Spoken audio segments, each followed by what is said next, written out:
Good evening, fellow punters. Mickey D with you on a Tuesday evening, the 8th of March 2022, as we continue our journey to take the bookie off his out of his plush Mercedes or Range Rover and put him on a push bike. That's what our challenge is. It won't be simple, but we will try.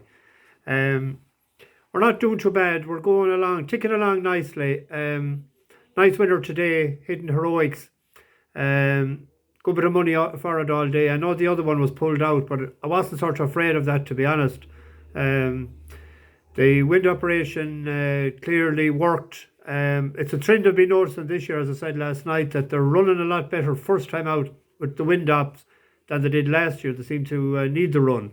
It's great to see Skelton's yard going so well. I have a lot of big fancies of his next week. Anyone that knows me knows that I'm on Protectorate at 20-1 for the Gold Cup. Great follower of Nubia Negra, and there's a few more. So Skelton done the business anyway, so we got off to a good start. It were guaranteed a profitable day, but I was sick to the teeth with myself because I was so close to sticking with Skelton with the one that beat Benson. And I done a reverse forecast with the two of them. I didn't like the favourite, as I tried to explain last night. First time out in a handicap, you don't know whether they're well in or not, and I always wait. Like, he's not well in clearly, or he didn't give us running today. But Benson is on. He's nearly getting to the pig sheet at this stage now. I won't be touching him the next day. But anyway, profitable day, and that's what it's all about. Two selections for tomorrow. There's a very, very interesting Mayor's Handicap chase in Fontwell at 3:50 tomorrow. 4 runners. 3 out of the 4 actually are bred out of Midnight Legend. 1, 2 and 4 on the race card. My selection in it is Legends Ryde. 7-year-old mare out of Midnight Legend. Jamie Snowden and the trainer, and Gavin Sheehan riding. It's rated 120, the same rating as the favourite, Eleanor Bob.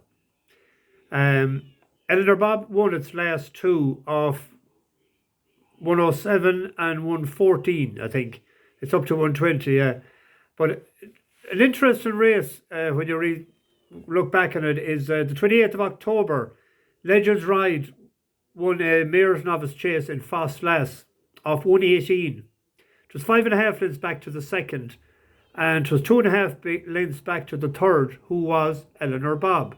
And Eleanor Bob was £8, was only carrying 11 stone 3. There was £8 of a difference, and they're level weights tomorrow. So, I mean, it beat the shit out of it before, and it was good to soft ground that day. And it's good to soft ground again tomorrow. And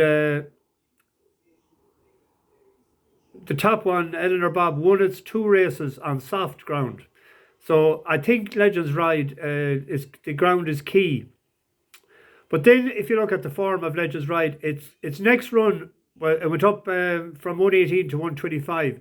It was second, beaten to Lam Presse, that good horse of Venetia Williams's in Ascot. Now, it was beaten 13 lengths, but the Messere de Zobo was third off 147. Expatriate was fourth off 144, and Daddy Whizbang and Black Op was behind as well. So she ran very well, and the ground was good to soft that day, which I think is key to her. And she had 2 runs since, and both were on heavy ground, and she did no good. But she's dropped back to 120, back on good to soft, first time cheek pieces. So it's third favourite. It's 100 to 30. There's a 9 to 4 and 13 to 8. So I fail to see why it's not closer. They're closer in the betting. So I think it's a great opportunity for us to go 2 points win at 100 to 30 and hope that she has the bragging rights of the Midnight Legends tomorrow night. So that's one I've picked out. Now in another race in Fontwell, it's the last race tomorrow evening. It's a handicap hurl, 2 miles 3. There's a horse there, a mare, that I backed the last couple of times, River Tyne. It's 13 to 8 favourite, 6 to 4. Now, it was a bit unlucky both times. but it's a big galloping sort, and I don't think it'll be suited to the configuration of the track in Fontwell. It's in the shape of an 8. Um, and it takes forever. I'd be really sweet on her tomorrow if it was in Fostlass or Chepstow or someplace like that. She takes forever to get into her stride. And I think there's a horse in it there. I'm hoping that it's ready to roll after the layoff. Fanfaron Dino for Anthony Honeyball and Richie McClernon. It's in JP's colours. It won a hurdle race of 87 before December 2020 and went up £13. It's only ran 8 times in its life, so obviously there has been niggly problems or stuff going on with it. But it's ran a couple of races since down the field. Ran a chase race, I think, last time in Lingfield. I think it was 5th or 6th of 8. But that was only the one chase run, so they obviously aborted that angle. Back to hurdle races, and it's back to 94, £7 higher. It has good tactical speed. I thought even in the last day, it tired sort of in the last couple of furlongs in Lingfield. So with the better ground tomorrow, likely race, progressive. It's 5-1. There's 12 in the race. Bookies are paying 4 places. Of course, the one pay a quarter of the odds 3. They pay 1/5 of the odds 4. But I think that we may have a shot at that, at least to get placed anyway, and hopefully the win tomorrow. So there's the 2.